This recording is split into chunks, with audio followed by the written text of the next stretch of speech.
the first to know Nsem-Pii TV. Edru ebrebia, the truth will have to thrive and prevail, because there comes a situation where there is no room for propaganda and lies. Said the former president, maybe Nsem-Pii suka said, Drew, yes, to Abasia. Yenim no kra no yenka na ye de atro fam. Drew baby a wo de atro no kra fam a enye ye. Enra me bebo a video kire mu na ye the former deputy general secretary of the NDC, Koku sitofe anidoho the bull. Ya na wakopie mu ewo framantem ono ankasa ne nchi na o kire kwan papa hodo ya ban under the leadership of His Excellency Nana Koku Akufo-Addo aye ye bi kura eye dual carriage lanes from Sokode to Ho, that is the Volta regional capital. Anopei Manasseh Azuri Awuni, an investigative journalist, a writer for the 4 States, and so EDB Abeshim. Manasseh Azuri Awuni chirimwa no ati year of rules. Na enra ebra wono akasa wo tu kwan ede afri nkran akọ ni krom ewo Volta de wode nani ehu no ama na idie wanya a renewal of the mind ama na giatum sampa year of roads no a na Koku Akufo-Addo ene na NPP aban ekam eye no kreturu atro bi ani na Manasseh Azuri wo ni chirimu a wo travel enra from Accra Ninamua Peki Peve Have Pando ya eye the Eastern Corridor Road. Na the ordinary hunra project no kra na enye 100% complete. Eye be 90 to 95% complete na ordinary hun. It is by far one of the best road construction ya ono Manasseh Azuri Awuni edinani hun. Na mekan the article ya wo trade fan any a 35 seconds video ya ono ankasa de ne phone etwaye ebra na otu sa kwan. The first of all, yeni kan ko he video no na mekan the article a wa trade e won Facebook wall about a kwan ya ono ankasa de nani akwa kuhunu ya na eye captured in NDC's green book in this Eastern Corridor project. Konfanko ekwaje ho for the expedition every Kanazwe a Burkina Bay contractor in China, yeah, within a month, quite to 2 said ye. By 4 being a dinner, no abubo bitumi, no moon, and yasam ketwa. First of all, Yenny can conquer her video. No, na yamahe someone Manasseh Azuri Awuni and Kasa actually. Very, very interesting article about the Enra or the Nyakuhunu on the Eastern Corridor Road.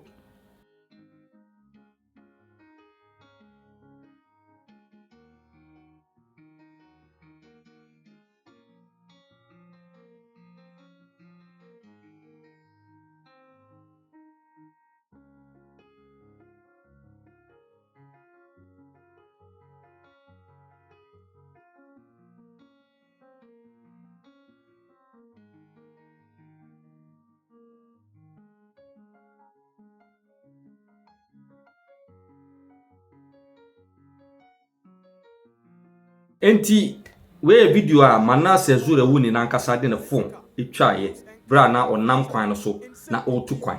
Now let's visit the interesting article ya Manasseh twere. What say? The NPP's impressive job on the NDC's stronghold Eastern Corridor Road, a road that has one of the perfect construction I have ever witnessed. Psychologists must have a term for the feeling people get when they prepare for the worst and get the best ever treatment. That was precisely how I felt when I drove past Peki on Saturday. I had braced myself for the deplorable road from Peki to Peve during the time of the NDC, and another torture to Have before turning towards Pandu. But to my utmost surprise, I cruised past these towns in a few minutes because that portion of the road had been asphalted to the largest quality. And what even shocked me was that the contractors were still on site working to complete the project. I mean, Charles Wuchi kakra. Manasseh Zure wu ni chirima. Nipa hodo ma gentiti ye omo hwe nipa dwene mu. E wo so omo pe ensem bi ma no na odi chirechire mu sede na ne ho ye no. Bi ono odi kan siesie no dada se okofa se bi kwan ye kwan fon so ya efri ndisi breso. Ya eye se odi efri peki ekopeve edi besi have na wadan wani di akire pando na no kura nim nyame anim ni ho dwiri no se odi sima kakra bitumi di twa nkro yi nyina jae ni nyina ne se odi ne ka tisi sa kwan so nyame anim no kura nim ni ekwan ne da so yi na de kura sa ye ne wanwan se contractors da se gu kwan no so a obu nwie yempo. This is according to Manasseh Zurewuni. Yan to us was say that road forms part of the Eastern Corridor Route, a major campaign promise of the Atamils and the Mahama administrations. Of all the road projects in Ghana, the Eastern Corridor Road project has been dearest to my heart. I grew up in Ketekrachi and traveled on that tortuous route, either to Tamale or Accra. When the NDC administration started talking about it, I was filled with excitement and hope. However, my hopes were completely dashed when Mahama couldn't solve the problem and left office in 2016. I remember the short section between Asikuma and Peki that saw some work under the Mahama administration, but for some serious reasons I cannot explain, the asphalted road developed dangerous potholes that were still visible after they were even patched later.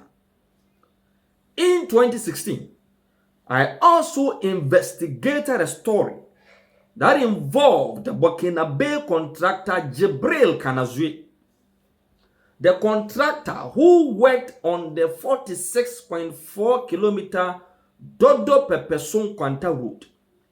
The road developed serious potholes just a month after it was commissioned by Mahama. And when I revisited it in 2020, sections of it needed reconstruction. I feared the NPP administration would abandon the Eastern Corridor Road because it was the NDC's project. Besides, that road travels through the NDC's stronghold. I mean, Chechrim. Manasseh Zurewuni na okase. Kwanya ofasu nyina no e form part of kwanya friend Eastern Corridor Road. Sorry. Ya na a major campaign promise of the erstwhile Atamez administration. Ya Mahama so ebe inheritiye. Na wakai pa se sa kwan John Dramani Mahama de ma contract ya contractor ne fa ni Jibril Kanazoi ya ono akasa Manasseh Zurewuni eye hwehwemu de fa 446.4 kilometer of Dodo Pepeson Kwanta road ye commission kwan no bosome ba kope and the kwan develop dangerous potholes. This is a road that you're spending millions of dollars a year. Emma Ford expedition car epie mu ma asem no kopie mu shraj sa kwan na Manasseh Zurewuni ka kwasem. Omo de bitume ekotuotua potholes no ba still na kwan nye. Ebra former President John Dramani Mahama efra konya so wa anye.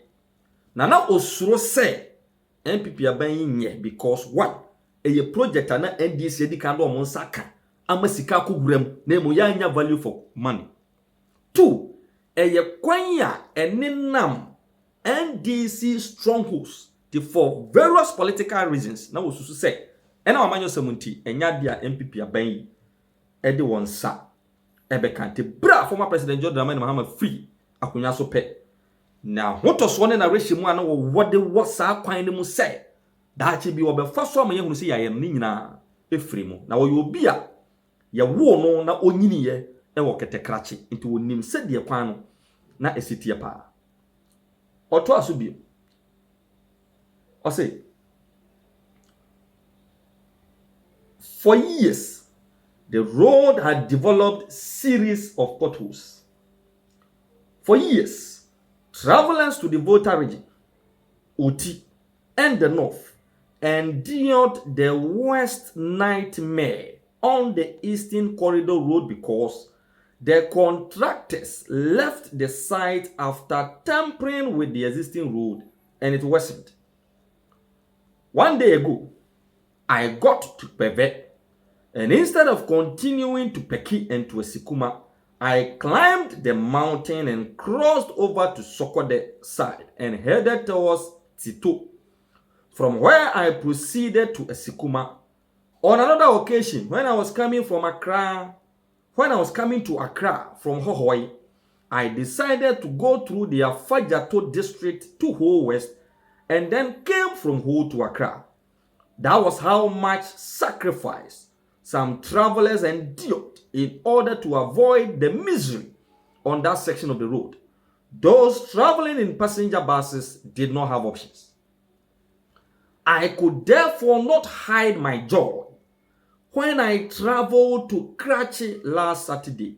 For the first time in years, I repeat, in years, I did not curse the politicians in my heart while traveling from Peki to Habe. It was one of those moments I felt the Akufo-Addo government deserved plaudits. I now started to believe in the year of Rose mantra. When some people who have traveled further north said, my portions of the Eastern Corridor route, from Hohoi to towards Jasikai, Kajebi, Nkwanta and beyond, have seen serious attention from the Akufo-Addo administration. I'm aware that in this season of politics, you don't write anything without keyboard warriors attacking. But even the staunchest NDC supporter who travel on these roads to the Volta, Oti, and parts of the north would agree with me that their suffering has been taken away by this Akufo-Addo administration. Those who still endure deplorable sessions while entering Hohoi from Accra and proceeding from Hohoi to Central Kofi will understand what it means when a major road receives significant attention. Nana Addo has really worked on our roads across the country. Now, coming from the north to the northeast, the only asphalt roads was from Wale Wale to Narugu, which Kufuor started in 2005. Today, Wale Wale towns, Gambaga, Narugu, Bompurubu town roads, Siriponi, and other important towns have seen major facelift in their road networks. This is evidence-based confession. I saw them for myself. It is true. It is the year of roads indeed. Kudos to the Akufo-Addo-led administration for taking the bull by the horn. The way Nsem kakra, Manasseh, Azuri, Awuni, Equatorial on the Facebook wall, giving the credit where it is due. That, in fact, ordinary who be. Your flows who be. Mama then sako kan jehun skedi, jehun for the expedition. In just a month, 1 month to commission, 1 month, bosumi bako 30 days. After commissioning the road, in just 30 days, road awadi twa local contractors Nsem-Pii say omunsua bibi from free jibre kana zoe kwan ya wa ya eye perfect, eye high standard quality road. Just a month, the road suffered deplorable effect. Hence, they needed to do patching, which didn't solve the problem. And now that Akufo-Addo took the bull by the horn and made the Eastern Corridor Road is just a delight to drive through towns like Peki, like Peve, like Hohoi, like Jasikai, like Dodo Pepeson Kwanta, all through the bold initiative of a president who sees development as an entitlement for each and every Ghanaian and not a political activity for people that votes for him for power.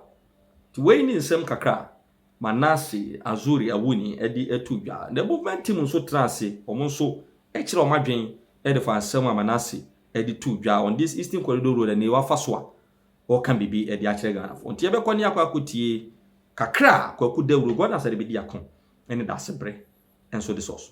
Na yewura Nsem emu na yafa Eastern Corridor na godon Eastern Corridor no amanfo emehwe anase yebebisa se Eastern Corridor no kra no ehefa enewo ehefa ne da nti Eastern Corridor no enam ha efinkra ha se ya kofa efa part of Eastern region kofa se anase region kan na afamusa kwa kupie ewo the northern part of Ghana na mobeka ya ekwan section bi wo hono a NDC wa ban mu no every year na EPO budget Eastern Corridor bosi abo do pepeson kwanta Eastern Corridor do pepeson kwanta there bia Eastern Corridor inso yentimi enye na akwakoye ensem bibiri na NPP NDC aban no ebaaye no ena the former president, His Excellency John Dramani Mahama, ebe kache Ghana for say, why sa kwan no? Na sa kwan na why no? Or the contract no Emma Burkina Baby a ye friend no Omar Kanazue. Na Omar Kanazue no, na juma so ni pa say, juma why no? He be Emma da. Inti Ghana for contractor for a yani half o munu madjuma no.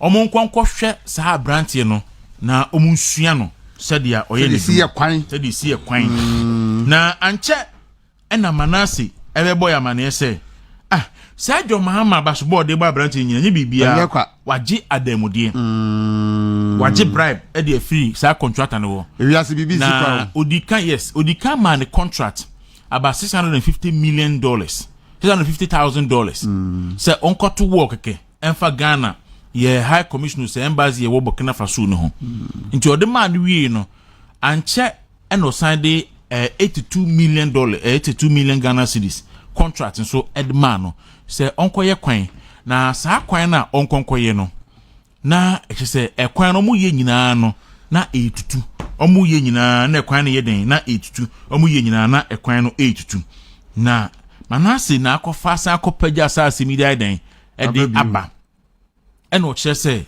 otu kwa fa kwan sa kwan no so na okono na wabone yamuduku say okofa kwan bone so because onim otimpotem ho no fada bia ntunim say ekwan na enye nti okono wabone yamuduku say okofa kwan bone so after John Mahama ebo abasoje for nyina we no asante pacho o de before Christ bedu Manasseh abasobode no so no me pacho fa John Mahama okate a commission kwan no April 2016 asante da commission kwan no fa video picture no Commissioner General sabre no atu ne hudi Commissioner General no fa picture ne bra ne fan kire T4 saada no na John Mahama kate ahoma na odi a commission kwan no ewo ntini we ye April 2016 na okate sa kwan na Rose Minister de Janet Inusa Fusini they say wakoto danwo wakoto kro ewo bi man so ona no Janet channel na less than a month after say omo commission kwan no asante fa kire fa pictures ni kire T4 said the kwan ye less than a month after commissioning okay sorry before that odi the kan crafa Mahama video no da all commission kwan no asemo a okafa asa contractor no fa video ne bra na ye moneti for entie da all commission kwan no asemo a okafa sa ayi Burkina Bay contractor na oji ademudie won ho no bosa video no mame na atiefo etie nyina entie na mhu se enye ne ye ka bibi de ahyena no nti sa video no ewum na odi godon na odi contractor ne ho adanse se ɔyɛ the best contractor a ɔmɛyi mu akwan a ɔmayɛ paa ɛsombo ɛno no nti Ghana contractor fo nye den ɔmo hwɛ contractor no na ɔmo nsua no sɛdeɛ osi ɛyɛ n'adwuma sɛdeɛ osi ɛyɛ n'adwuma nti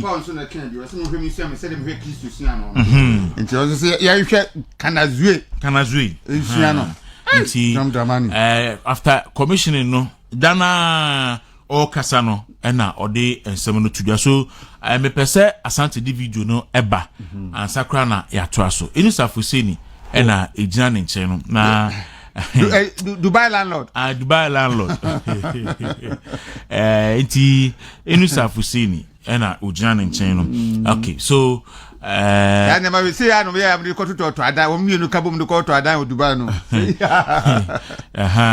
nti